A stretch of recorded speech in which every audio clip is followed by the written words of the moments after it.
சாதிக்க வயது ஒரு தடையில்லை என நிரூபித்து தடகள போட்டியில் பங்கேற்று அசத்தி வருகின்றனர் முதியவர்கள்.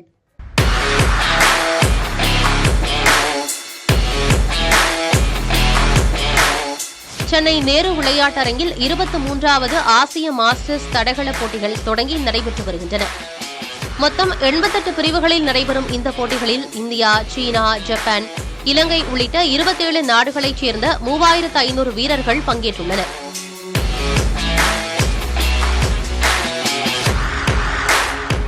இதில் 70 வயதிற்கும் மேற்பட்ட முதியவர்கள் பலரும் கலந்து கொண்டு தங்களது திறமைகளை வெளிப்படுத்தி வருகின்றனர்.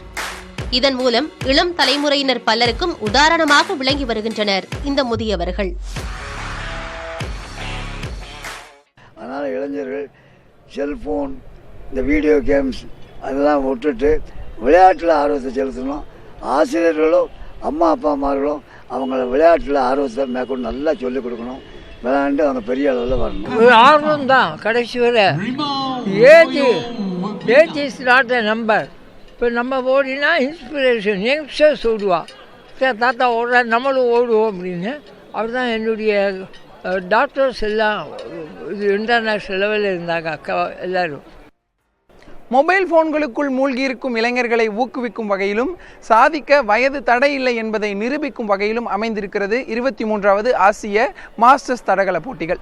புதிய தலைமுறைக்காக ஒளிப்பதிவாளர் விஜயுடன் செய்தியாளர் வீரகுமார்.